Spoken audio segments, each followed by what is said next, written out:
Thank you very much. And I thank you all for coming out this afternoon. It's lovely to have you all here. We actually have 4 authors, so we're going to break them up into 2 groups.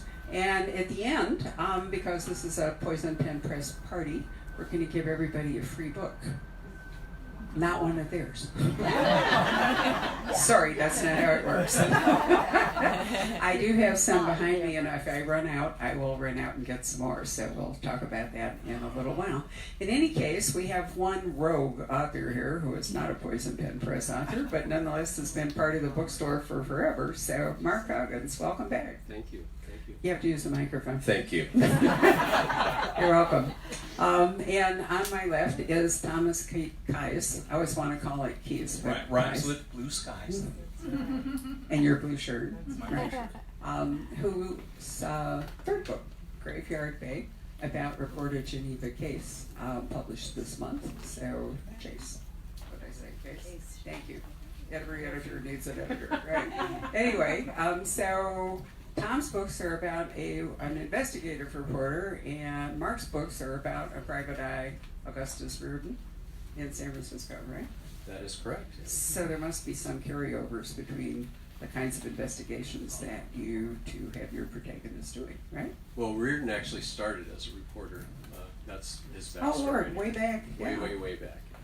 And interestingly enough, a lot of private detectives in real life started out working for a newspaper.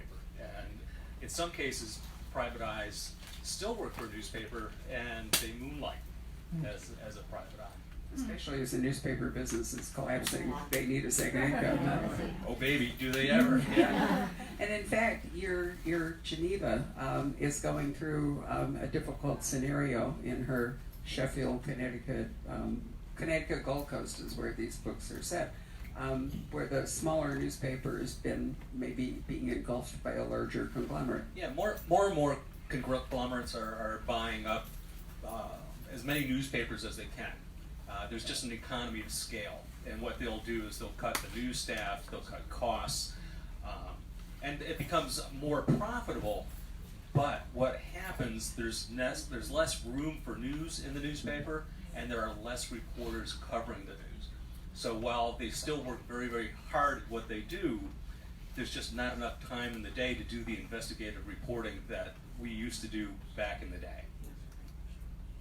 So how come Augustus decided to move into private eye? Because was it part of the newspaper thing, or did you just find it more interesting to write about a private investigator? I guess I just thought that was an interesting backstory for him, but I didn't actually invest that much thought into it, to be honest. So you're just making shit up. Which is how I, succeed. I mean, basically that's fiction. No, Yes, exactly. Some of it is underlined by the real world. But fun. So in this new book, he's back in San Francisco. He's been missing in action for some time, and here he comes. How's the city changed while he's been? Where's he been? In Mexico? I'm trying to remember. He's been in Palm Springs. Palm Springs. Well, almost Mexico. Outside of Palm Springs. He's been in a double wide trailer outside of Palm Springs. Okay. Well, the topography of downtown San Francisco looks almost exactly the same as when the Maltese Falcon was written. If you were to go around town in that little, 5 or 6 square mile radius where Maltese Falcon takes place, you would almost be able to recognize every landmark from the Maltese Falcon. So the topography really hasn't changed, but of course what's happened is a lot of tech has moved in, and as a result, frankly, rents have gone way up, and a lot of people who could live there can't live there, and there's a continuing increase in the homeless problem. It's even the traffic is higher. I take a lot of street photography. Sometimes I'll put myself on top of a parking structure to take pictures of people walking along the street. One day I was just up there and I saw, oh gosh, just about every other car was an Uber or a Lyft car, and they're just orbiting downtown to pick up people. So it's actually adding to traffic rather than reducing. What's happened in New York, which is why now they're charging a lot of money for any car driving through Midtown. If you're doing Uber now, it's a really expensive additional charge. London did the same thing. Right, the city I think a center, lot of cities are being driven to partly by the gig economy increasing the traffic. Yeah, no, that's right. So I saw in the photos, because your books do include black and white photos, that the tunnel comes out. I mean, because I went to college there, so you know it's a familiar sight, and it looked exactly like it looked in 1958. And probably You wouldn't remember it. No, but I do. I could barely remember it, maybe. But yeah, no, that tunnel is, you're talking about the Stockton Tunnel, and Bush Street roofs that tunnel. And as it happens, that's exactly where Miles Archer gets killed, who is Sam Spade's partner. And I think probably at the time of the Maltese Falcon, it would have looked the same too, which would have been 28 or 29, something like that. So here's Augustus back in the city, and he has a case to solve, and you decided to braid Jack Kerouac into this plot, who's a San Francisco in part. Didn't he hang out at the bookstore there? And No, exactly. There's a famous bookstore called City Lights, and it's owned by one of the key people from the Beat generation. Of course, if you know, Jack Kerouac is what they call a beat writer, part of the Beat generation, as Herb Cain said, beatnik. And he lived for a time in San Francisco with Neil Cassidy in a street or in a little house on Russian Hill. And during the time he was living there, he wrote, I think, 3 or 4 books in real life, including his most famous, which is On the Road. And one thing about On the Road is, which I didn't know until I did a little more research, is it was written on a continuous scroll of paper. Kerouac got some pieces of tracing paper and taped them together. And the idea behind doing that was he wouldn't have to waste time changing paper. And he was sort of famous for his spontaneous prose, so he would just sit down and write, basically. And frankly, he was also high on speed while he was doing it, so he would write through the whole night. So the idea was that he would just be able to just keep going with this free-flowing prose. And the scroll still exists for On the Road, and was sold to a collector for something like $2.5 million about 10 years ago, so probably worth maybe 5 or something like that now. So the whole conceit of the book is that he secreted another scroll or manuscript in this little house he lived in when he was in San Francisco, and it's discovered, and there's kind of a lot of books have a MacGuffin that people are which is something Hitchcock called the sort of object that drives the plot. And so the MacGuffin in this plot is the scroll that everybody wants. right, I love MacGuffin. It's a wonderful term. If you look it up, it's a lot of fun. There are not that many books with a genuine MacGuffin. John Dunning's Book to Die had a genuine MacGuffin, and you only found it when you turned to the very last page. And Robert Barnard wrote one, Scandal in Belgravia. MacGuffin is the thing you can't see. You can never see it, but in the end, it determines how the plot goes. So, Right. So it's like a stock. I mean, a MacGuffin is like a thing you could stock on Scotland if it actually existed. right, Pulp Fiction, you never see what's in that briefcase, you just see the reflection of it coming up when they open it up. That's a classic MacGuffin. Right. I was thinking about the nightmare for production of a continuous scroll manuscript. How does that work?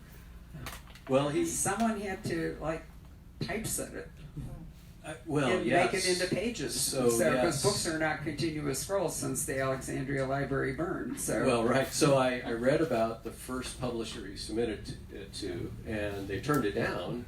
And it was partly because they said, we neatly typewritten manuscripts. We don't want this hunk of junk. The guy said it looks like it came out of the back of your trunk or something like that. So, yeah, you're right. It was kind of an unusual way to do it. the beat thing. I love it. Yeah. So, Geneva's had to keep up with modern technology, right? The newspaper business is no longer a typesetting business. No, everything's computerized. You do an awful lot of your work on the phone and on the computer. Your office is virtually the front seat of your car or your kitchen. And give you, for instance, I live in a place in North Carolina that's right on the coast. We've got a small newspaper that comes out 3 times a week. And they just sold the press, and they just sold the building. And they do plan on putting out a newspaper, but it's going to be from home. Literally, almost all the people are working from home, and it's not the same. They sold the press. They sold the press. There are very few newspapers now that are doing their own printing. They sublet that out. Okay. Right. Well, I know the Republic actually sold its building recently, so I'm not terribly surprised to hear that. Would be really surprised if they don't have somebody else doing the printing for them. I'm sure they do. And actually, since I did complain when they put the previous week's book calendar in for the second time, and therefore, confused everybody because the book page was now a whole week behind. And I said, how can that happen? What I've discovered is that even the people doing the layout for the paper don't work at the paper. So there's nobody there to kind of make sure. And I tried emailing accuracy@gannett.com. Calendar comes out on Sunday. I wrote to them Sunday night, and they answered me on Thursday. And I said, too late. You've missed the whole week. What are we going to do? I didn't get a reply to that one. And I'm not even sure it wasn't an automated reply. Thank you for your whatever it is. And, I don't know if there's a real person who sent that email. I doubt it. And that's part of the problem when you have large corporations buying these smaller properties, and they just gut them. So you don't have that human contact anymore. You don't have perhaps a single person who's covering high school football. And as far as crime investigations, that's gotten, you got somebody who might be doing politics and crime and features all at the same time. And it's hot. Throw in the crossword and the funnies. Yeah. You're right. Well, no wonder your guy is a PI now. Makes perfectly good sense. He saw the future. Yeah, he did see the future. So Geneva, in addition to being a reporter, is a woman who is battling addiction. And that's been a big part of the books from Random Road through Darkness Lane and now into Graveyard Bay, all named for geographical points, right? Right. The protagonist that I write is Geneva Chase, a female reporter, which doesn't come naturally to me. The character is based on somebody I worked with at a newspaper in Connecticut for 18 years. And she was extraordinarily bright. She was very, very attractive, but she drank too much. And she liked to party. But back in the day, that's what you did with a newspaper. Smoked cigarettes. You drank during the day. You partied too hard. But what was that classic movie? Ben Heck movie? It was the front page. Front page. Right. Has anybody seen the front page for the old-fashioned? Is that is the right one? Yeah. Okay. And when I started working for newspapers, way back when, that's what it was like. Right. And they all smoked. Can't do that anymore. No, when we started in the morning, everybody had an ashtray on their desk, and everybody lit up at the same time. It was like a forest fire. It was all the smoke going up to the ceiling. And then there was the constant noise, of course, from the typing and so forth. So there was a lot going on in a newsroom. Do you think that made it more energetic? Oh, there's no doubt in my mind. It's that energy made you a better writer. It made you a better news person. You wanted to be the first on the street. When I was working for a newspaper in Connecticut, we had 5 daily newspapers in one county. And we were 35 miles from Manhattan, so we had the New York Times and the Post and the Daily News. We were competing against all of them, and we wanted to be the best. But every other newspaper wanted to be the best. So you had some really good newspapers out there. Well, and also you had a pressure for scooping, in ink, which today you're going to be scooped by any online source. So has it become a different kind of reporting? Yeah, it has. It's become 24/7.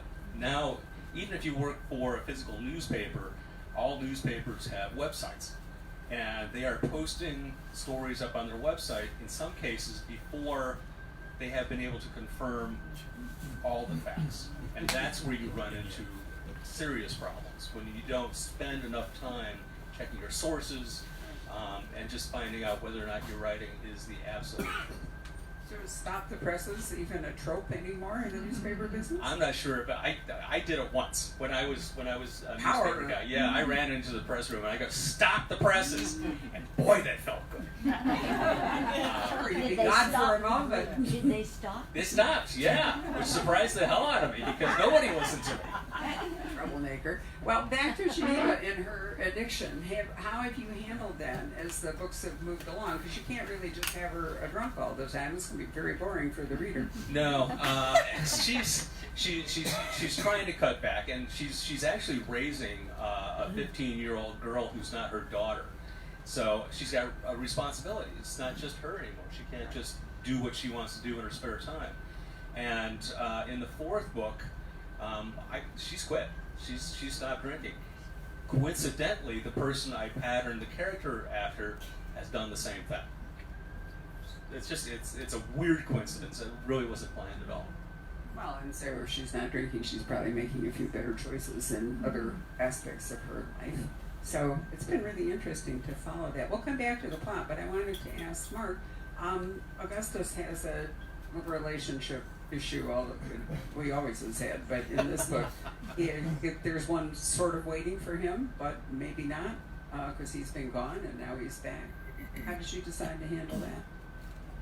Well, in this book, he comes back to, and the reason he comes back to San Francisco is to investigate the death of his former partner. And he does so Hammett. It really is. Yes. And so he doesn't really know anything about the scroll. We only learn about that later. But it turns out that his former partner had taken over his business while he was gone, and he had turned it into much more of an internet-based, more modern approach to doing private investigations.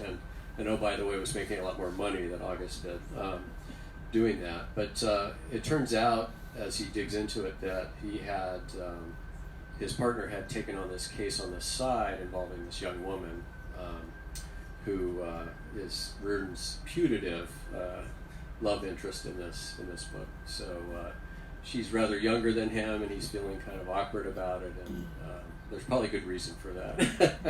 But well, you don't have to say anymore. I just wanted to say that most series do have some sort of relationships that move through them. Either they terminate, the new one starts. He's been a serial relationship fellow.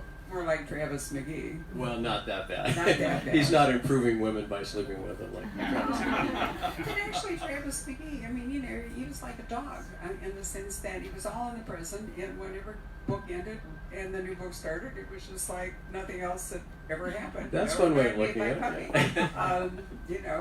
And that was a successful way to write a series. Ross MacDonald was like that to a great degree too. Lou Archer, who was never that big a part of his personal life, was almost nothing to do with the books. I agree. I think he's almost like a psychiatrist private eye. He just asks a bunch of questions and turfs up all these family.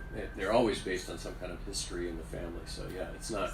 He didn't really have much of a personality. It was more about the other people. Yeah, you're right. So Don, when you started out with Random Rook, it's one of the most horrific crimes I've ever read about. It's really a remarkable book.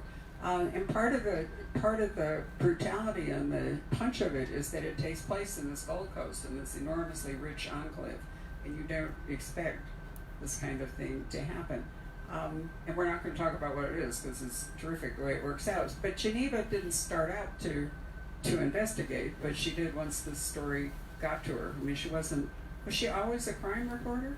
I'm trying to remember. Yeah, she has been a crime reporter for some of the best newspapers in the Northeast. The Boston Globe. Right. Drank her way out of every job. Drank her way out of every single job until she ends up in a small newspaper in her hometown called Sheffield, Connecticut, Sheffield Post. So it would be natural for her then to catch this story where we find a whole bunch of people murdered in a very fancy mansion and brutally murdered. And as a matter of fact, she was hoping that this is going to be her ticket back into the big time. She wants to get back into the big papers again. And Fairfield County, Connecticut, which is about 30 miles away from Manhattan, has a lot of wealthy homes. It's got Greenwich and Westport and Weston and Ridgefield, Reading. And so you've got CEOs and you've got actors and you've got actresses and writers and singers and NBA stars, but you've also got some interesting crimes. Just this year alone, you've got a woman who was found in a suitcase next to the road in Greenwich. And you've got Jennifer Dulos, who has been missing since, I believe, May. And they still haven't found her body. Her husband's been arrested twice now for tampering with evidence, but he still hasn't been arrested for murder. So you've got some, excuse me for calling them great crimes, but you've got some, I mean, they make great ink as far as stories go. A lot of entitled people, too, who think they can operate on a different level than the rest of us. And there is a big contrast between the really wealthy people and then the kind of ordinary folks. So there's a big class divide. We have, not only does Fairfield County have some of the wealthiest people in the country, But Bridgeport, Connecticut is the largest city in Fairfield. As a matter of fact, I think it's the largest city in Connecticut, and it's also the most impoverished. So, moving on to Dartmouth Lane, because we don't want to do any spoilers. She's now acquired a child to raise, and she's still battling her drinking. And what's the crime she investigates in Dartmouth Lane? Now I'm drawing a blank. Me too, but you wrote it, so I thought I had a chance. Oh, I got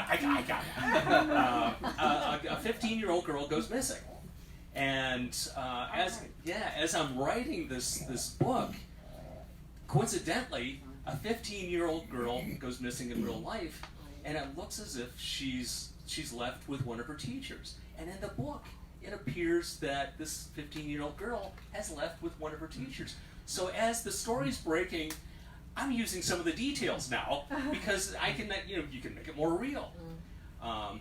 As it turns out, nothing is as it seems. Right. And you've got the Russian mob, and you've got sex traffickers. So it becomes quite the story.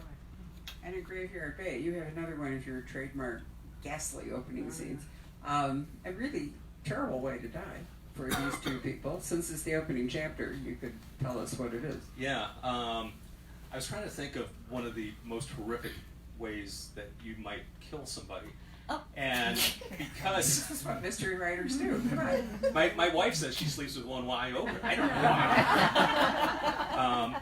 And since I live on the coast, we have a lot of marinas, these huge marinas, and they have these mammoth forklifts. They're called marina bulls that will lift these boats out of the water up into these dry stack buildings so they can store them for the winter.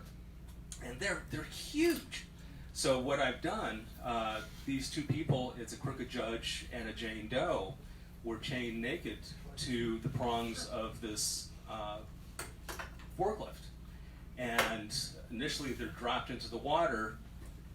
Winter water in Connecticut, brought back up again, asked questions, but you don't know what the questions are. There's a video of this. And when they get whatever answer that they get, they're done. And they put them back under the water again. And I do write about what happens to a person when they've been underwater and it's very, very cold. If you're ever curious, stand in a cold shower for a while. So there is some forensic detail in all of this. Yeah. And so Goward Bay is actually called Graveyard Bay because there are other bodies in the water. Yeah, initially in the Revolutionary War, there was a battle fought in Sheffield, Connecticut, which is based on a real battle in Norwalk, Connecticut, where I worked. And some of the characters in that battle are for real, General Tryon, for example. But people would find body parts in Goward Bay floating up after the battle, and they just started calling it Graveyard Bay. So it moves on from there. It gets better. It really is a happy book. Right.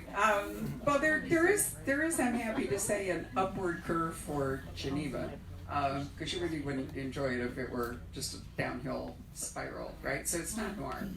It's hard-boiled crime, but it's not noir, which implies that it goes from being not so good to really terrible. And I really find, I find your cases fascinating, but I think Geneva is a wonderful character to read about. And Tom and I did have a dialogue because he puts in Geneva's thoughts in italics. And I'm trying to remember, was it in this book or the last book where I X'd out a whole bunch and I said, what are you doing? It's the new book. Right. It's the one I'm working on now. And Tom said, I'm trying to make her sound like a woman. I'm working from the disadvantage of not being one. And I said, well, I am one, and no. So it's really fun. And do you find it challenging to try to, because, I mean, Oh yeah, why wouldn't I know? It's great. It's easy to write as a woman. Yeah, but luckily, we've got you, we've got Annette, Diane. Of course, my wife is my toughest critic, and if I write about Geneva Chase doing something that's not feminine, she'll call me out on it. And boy, you guys think you're tough. I sleep with my toughest critic. Yeah, but she's awake with one eye open. So that doesn't necessarily work. Anyway, it's a wonderful series, and there will be a new book out next September, which I'm really looking forward to. So that's good news. Mark, what about you? Are you already plotting away for yet another book? Yeah, I do have an idea. I sort of set a hook for it in the current book. Chris Duckworth is the partner who dies, and he's a gay man. He has a ex-boyfriend who's left to go to Japan, which Reardon learns at the beginning of the book, and we're going to have kind of a fish out of water story and send Reardon to Japan of all places. So. Oh, that sounds like fun. All right. You know what we're going to do? I think I'm going to shift to the other two authors, and then we'll all get together at the end, and you all can ask questions. Okay? Will that work out? So I need. Oh yes. Thank you. Our MC over here, right? Known as our managing editor.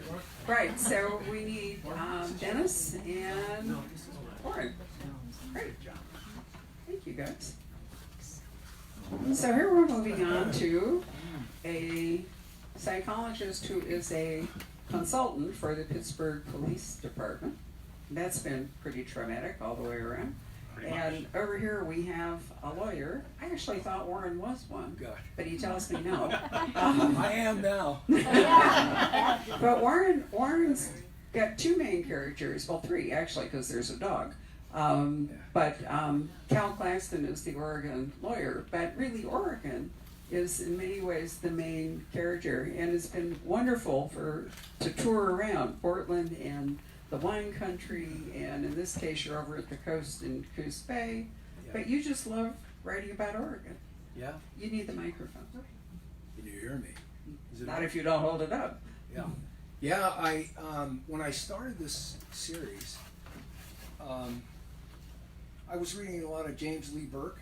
Any Burke fans? Yeah. And you know, Burke really on the Gulf Coast, he really brings the Gulf Coast alive.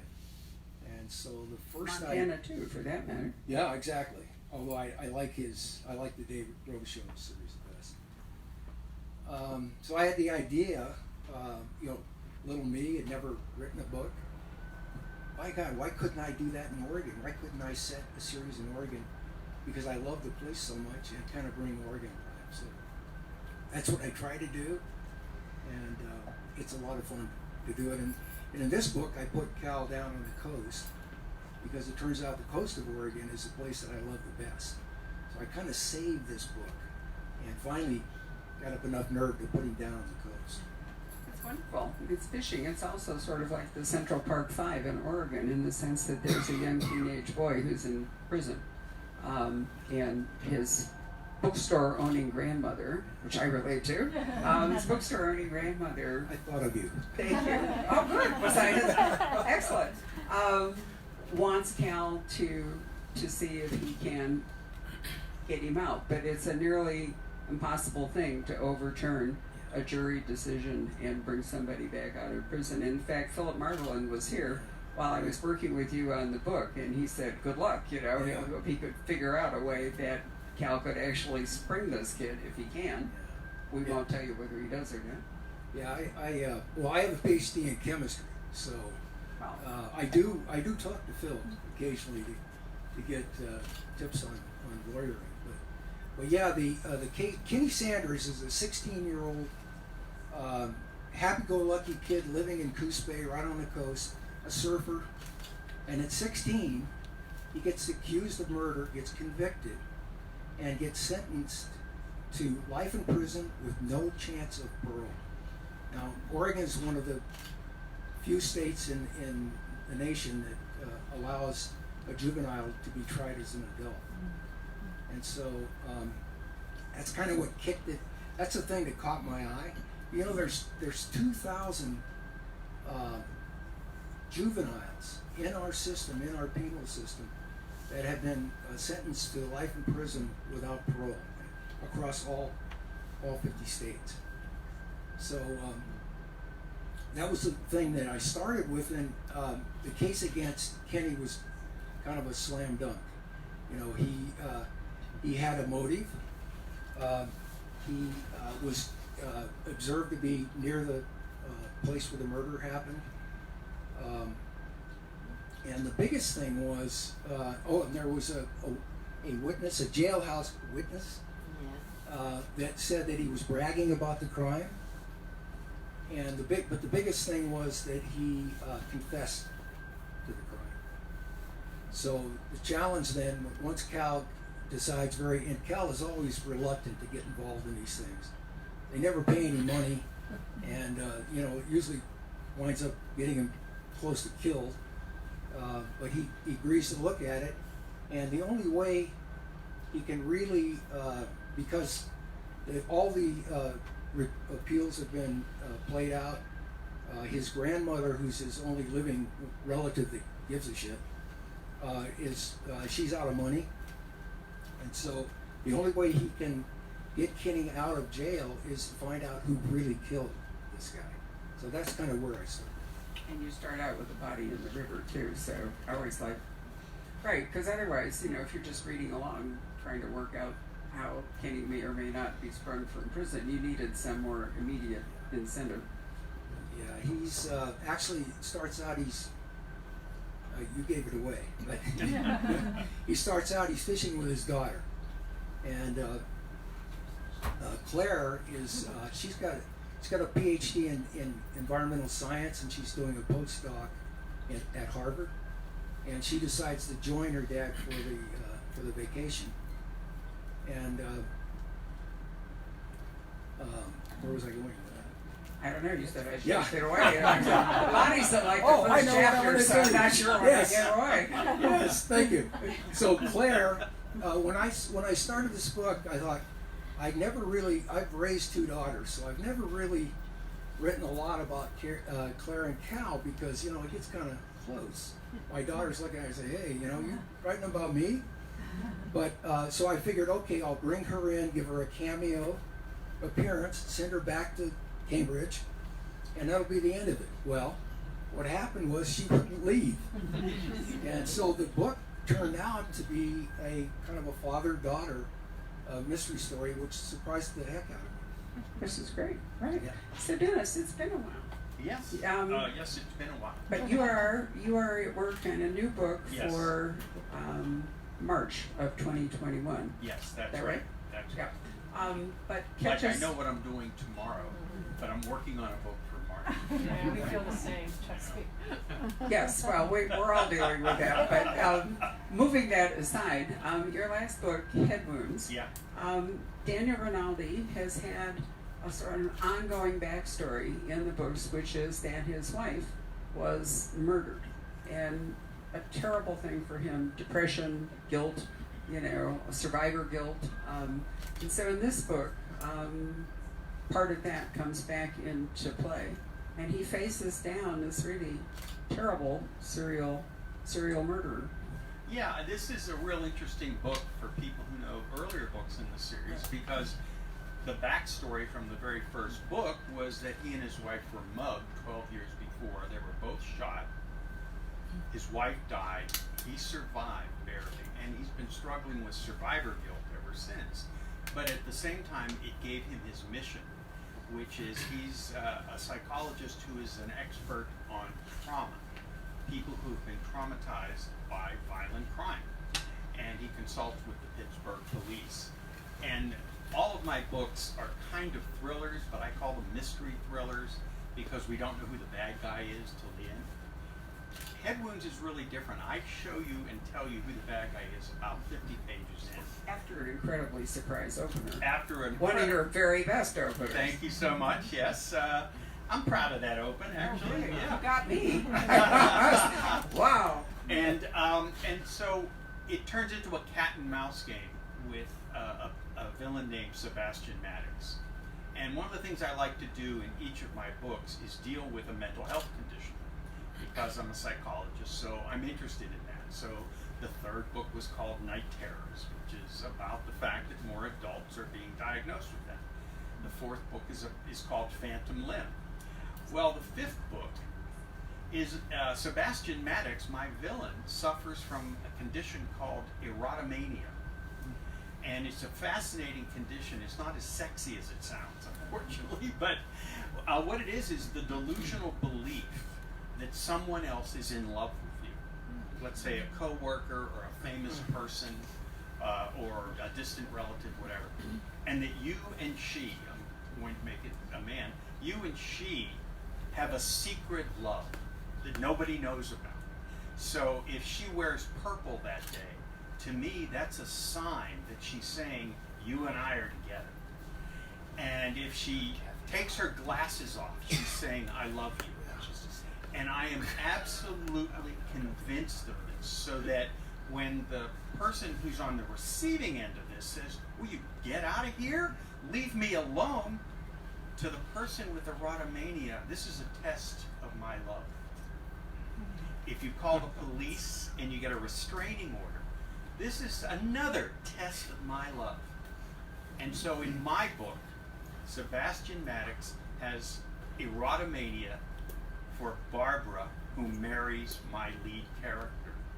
And so when she marries Daniel Rinaldi, it's the ultimate act of betrayal to Sebastian Maddox. So his mission is to kill both of them. So it was not a mugging, it was an execution. But unfortunately, he lives. And so Sebastian is now going to make my hero's life as filled with, as he says, I'm going to take every drop of pain from your heart before I kill you. And it's the most harrowing book I've ever written. In fact, I did an interview on a PBS interview show, and the first question the interviewer asked me is, Dennis, are you okay? And Well, it's a very riveting book to read, but it's also a kind of rip your heart kind of book to read. But let's go back to Phantom Limb for a minute, because Sure. I say that because the two books we have today, for something I'll get into in a minute, are Phantom Limb and Head Wounds. Well, because that was a really fascinating case too. What was the mental illness involved in Phantom Limb? Well, Phantom Limb was an interesting story for me, because I did something I had never done in any of the other books. The first 20 pages is a therapy session between my hero and a woman who had gone to Hollywood to try to be a big star, had become an actress in a lot of low-rent kind of porno, sexy movies, whatever, came back and married a very rich guy. And so what's fun for me is while he's working on her, at the end of their session, she's kidnapped. And the kidnapper decides he doesn't trust the police to deliver the money, he doesn't trust any family member. Daniel Rinaldi is going to deliver the money. The psychological issue that I work with is Phantom Limb. One of the recurring characters in the book is Charlene Hines. She is the boyfriend of my lead character's best friend, Noah Fry, who is a paranoid schizophrenic, and the sort of source of crazy wisdom in the book. She's not a boyfriend. No, She's a girlfriend. I mean girlfriend. Yeah. You did say boyfriend, which is plausible today, so I just wanted to make a So as a result, her Charlene's brother had lost a leg in Iraq, and he's struggling with the condition known as phantom limb, which is when you believe the limb is still there. And what I use it for is a metaphor for the way we have the felt sense of someone we've lost still being here. When my grandfather, who I totally loved to pieces, died, for months and months I thought he was still here. And I would think I'd pick up the phone to talk to him. And so all of us deal with loss in a certain particular way that has to do with who we are and how we were raised. And so I use this late soldier's condition as part of the story. He was also one of the people who had worked with our main bad guy, who was a captain in Iraq. But he always made sure he never got shot or was in trouble. He says he likes to call, I was combat adjacent. That's a really nice term. Yeah, And in point of fact, medically speaking, if you lose a limb, many times you still have actual pain. Oh yeah, no, Physical you still pain, have because physical your nerves pain. never really recover Well, from that's it. the thing we learn in the book, is that the nerves don't rewire. Right. And so as a result, you do feel the cold, you do feel pain, because the nervous system doesn't know the leg isn't there. That was it particularly. I wanted to go back, Warren. One of my favorite books that you wrote was set on the Columbia River and relates to Oregon Native American tribes and the effect that building the dams on the Columbia had on them. Not I think dead it's enough. just a fabulous book. Yeah, well, thank you. Yeah, it's not dead enough, Right. which was your title. Was it? Yeah, it was. Okay. Yes, That was before I didn't get to do titles, right? Okay. Yeah, I guess. Yeah, when I start to write a book, I really I do two things. First of all, I need a big idea, or an idea, and it's got to be big enough that I can hang 100,000 words on it, or something 90. And the second idea, or the second thing I do is I figure out who the cast of characters is going to be, and the ideas usually are something that just catch my interest. And they're usually built around some social ill, social problem. In this case, it's what happened in the Columbia River when all the dams went in the 50s, and the Native Americans there lost, they basically lost essentially all their fishing, but there's still a few salmon that make it up, but it's a lot different than it used to be. And it was a very celebrated case. There was a village called Celilo, and where basically the Native Americans, there's history going back 10,000 years there. And it's right at the base of a small waterfall. It's about 25 feet in the Columbia River, where the whole river necks down at that point, and the falls. So when the fish are coming back, when the salmon are coming back to spawn, there's a huge pool right in front of the falls, and they actually collect there. So it was basically the best fishing hole in the history of the world. I mean, you could practically walk across the salmon there. And when they put in the Dalles Dam in 1957, and Richard Nixon came to inaugurate the thing when they opened the floodgates, they flooded the falls. And so they wiped out that fishing hole, and they also flooded the village. And as a result, the village was moved across I-84 on the other side, right up against, like the gorge is very narrow, and they're right up against the cliffs of the gorge. Just a terrible place to live, but that's what happened. So the idea I started with was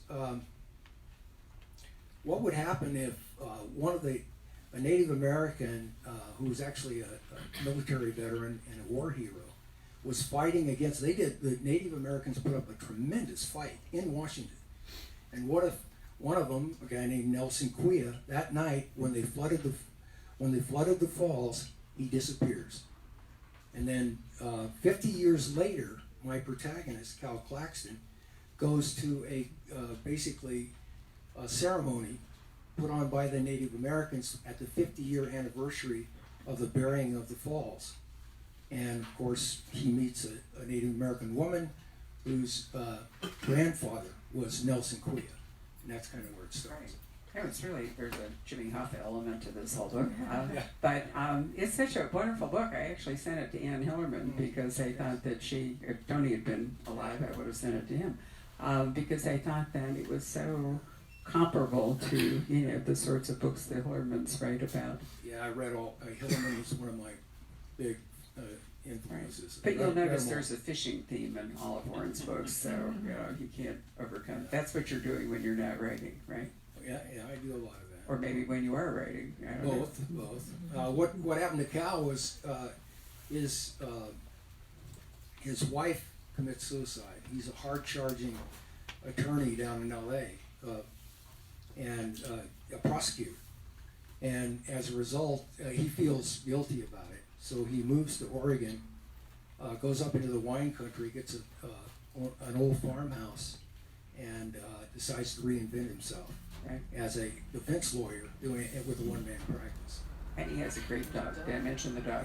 The dog is really an important part of, why are the police here? Sorry. Oh, You bought something? So we actually do have them as customers, so I'm just looking out there. There we go. Right, so anyway, Warren will have another book out at October of... It's up there. Oh, you brought it to me? No. No, I'm talking about the Oh. one you're writing. Oh, Yeah. oh, that one. Yeah, yeah. Right. Now, your new one, we've already Yeah. talked about, No Way to Okay. Die, All but right. there will be another one. So I always like to leave readers with a happy thought that there will be another book to come if you get Yes. invested in it. So it's all good. 150 pages. Wonderful. I'm glad to hear that. So at this moment, where's Tom? Let me give Mark, come on back. I'm going to hand over my microphone. And if you all have questions that you would like to ask any of them, here, you take my seat. I have a scoot question. down. Okay, excuse me for a moment. And Ellie, thank you, Facebook people, for joining us.